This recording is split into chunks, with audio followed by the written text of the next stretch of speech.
know, just saving up money to get this car and finally being able to do it after, you know, so many people said I couldn't. Time to get paid. Stayed up midnight counting cheese. Paranoid overthinking cheese. You say you done life, but you the same way it seems. Time to get paid. Welcome back to the channel. Today we got a video explaining how I was able to get my ZL1 at 22. I've had a lot of people ask me over the last few months how I was able to get it, how much I had to put down, how much insurance, monthly payments, all this, that. I've seen a lot of videos on YouTube of people doing their thing, so I'll put mine out and see if it helps anybody out. So let's get into it.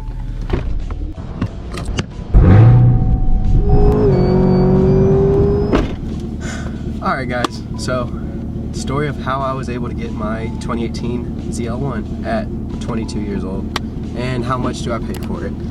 Question I get asked really a lot, and it's quite overwhelming to think about it, because whenever I got it out, I wasn't really thinking about people would really want to care or really want to know, I should say, how much, you know, whatever it is. But then when you think about it, like when I was looking for ZL1, I was looking up videos on how much does it cost a month, so it makes sense now why people ask me. And I thought I'd kind of chime in on my end, you know, especially people that know me more personally.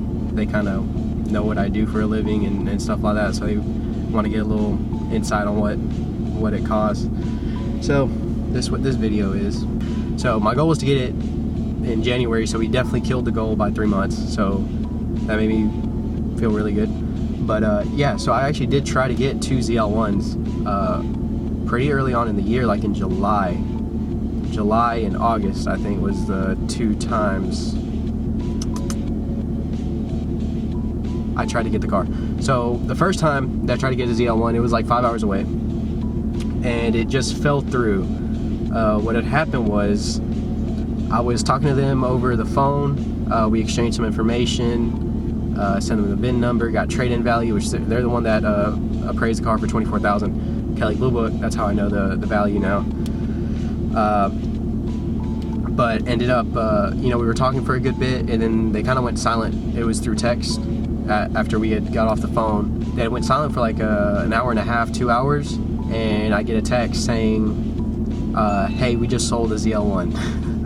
So I was kind of left, you know, like with my hands up in the air, like, well, you know, I guess it's whatever. The second one that I found was, I think it was like another 5 hours away too. It was a white ZL1. It had like 12,000 miles, brand new tires, had the carbon fiber insert and the sunroof, which are literally the 2 options that I really wanted on ZL1. That color came almost like it came second to me. I really wanted the insert and I really wanted a sunroof, so the color to me was like kind of secondary. But I was really looking for a white one or a hyper blue metallic, so that white one was like the one that I wanted. But that dealership did not want to work with me at all. They were 100%, hey, we need a $10,000 down payment. We're giving you, I think they were going to give me 23 for my car, and they weren't budging at all. They said 23 for your car, $10,000 down payment, and then we'll talk. They didn't want to talk with me at all, like, or work with me at all. I don't know if it's maybe because of the age or whatever, but because we didn't get into the credit part at all yet, just because like they didn't even give me a chance. Like they were just 100% like, no, we're not gonna pursue this if you ain't got, you know, this down payment and you're not willing to do your car for 23, which I was not. I was like, I know what a Kelly Blue Book for, even though it's $1,000, that can help, at least for trade-in value. So that was the second one that I tried to get. That one just fell through. I kind of just brushed it off, and I stayed low there for a few months. After that, I ended up finding this thing, and good thing about this one is I did have negative equity on the SS, but I had a lot more credit history, a lot more like let's see, reports to show that I'm a responsible credit owner, I guess. Anyways, I made a lot of payments like on time and all that, and my credit score was obviously a lot better than what it was when whenever I first got the black car. So I was actually able to get this completely in my name, trade-in value, all that. So that was one of those things that it was kind of like a prideful moment for me, because I don't know why. It just, to me, it just seems really cool that I was able to get this fully in my name, and basically my dream car without having to have somebody else's help to get me it. I don't know. It was kind of nice to have. But anyways, so backstory on this car. This car was listed for $55,000 at Enterprise Chevrolet, and whenever I was going through the purchase and all that, they're, like I said on the video whenever I got it, they're the best dealership I've ever worked with. My guy Ryan absolutely did everything that he could to get me in this car and worked with me so much. They actually dropped the price $2,000 off of this, so it was $53,000 when I ended up paying for it before taxes and all that. And for the SS, they actually ended up giving me a trade-in value of $27,500, which is a good bit over what it's Kelley Blue Book for, especially at the mileage that I had it at. It was at 72,000 miles whenever I traded in. Crazy mileage for 16. Kelley Blue Book had me valued at $24,000, roughly. I think it was $24,200 or something like that. Regardless, it was like $3,000, almost $3,000 more than what it was actually worth that they actually ended up giving me. So big credits to them. They actually ended up almost covering the majority of that negative equity that I was talking to you about. So basically the down payment that I put down was just enough to cover the negative equity and just a little bit more. So I ended up putting down $5,000 for the ZL1 plus the trade-in, and with all that we ended up with the base figures, the base numbers, which ended up being literally $130 more than the SS monthly payments, which to me was, well, to anyone really, that should be a no-brainer coming from that to a car like this. I know it's still a lot of money, but coming from that to this, only being that little marginal $130 difference was pretty much the ceiling thing to make me say 100% let's do it.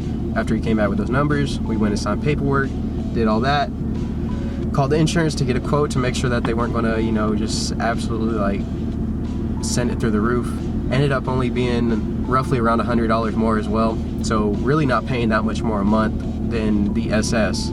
So I guess let's get those numbers up. For the SS, I was paying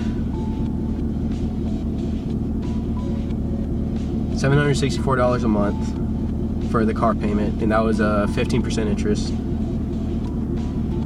And for insurance, it was right at $300. So I was roughly paying close to $1,100. It was $1,070-ish. There was some cents at the end of it, but I didn't put it on here.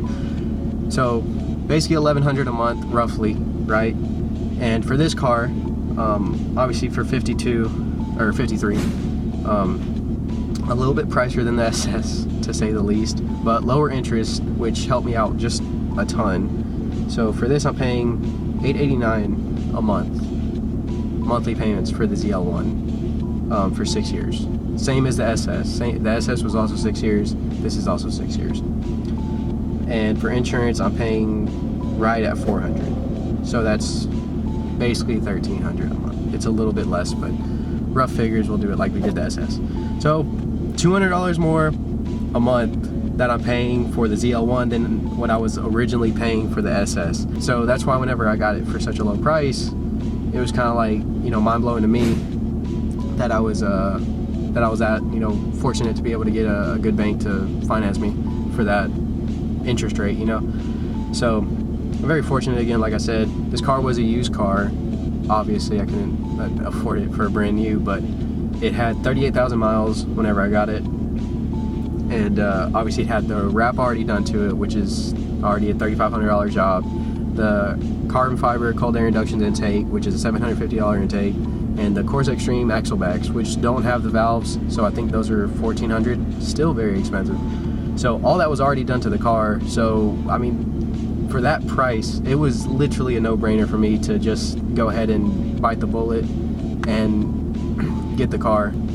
So yeah, I think that's pretty much it. I guess if y'all have any more questions or whatever, I can try to answer them if you leave them in the comments down below. I don't really think that there's much else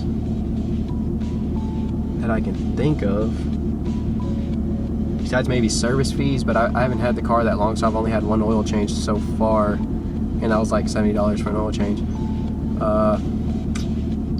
I think that's pretty much it. I do got a video coming out probably in a few weeks after this on my like 3-month review of the car, just kind of explaining to y'all how it's been for me for the 3 months that I've owned it, or what will be 3 months. So hopefully that can answer some questions too. But if you do have any more questions on anything like surrounding this subject, leave them down in the comments. I'll do my best to answer them as quickly as possible and as best as I can. If not, I can make a whole nother video or something like that. But I think that pretty much touched all bases. ZL1 drinks a lot of gas, so that's good to notate too if you're looking for one. But I think that's going to do it for the video. I appreciate y'all for watching. I do got a few more videos coming out, like a review and some other stuff, you know, coming out in the next few weeks. So hopefully we'll keep y'all all entertained this year. And if you like the video, drop a like. Like I said, if you got any questions, leave them down below. Be sure to subscribe. See you in the next one. Subscribe, motherfuckers. See you in the next one.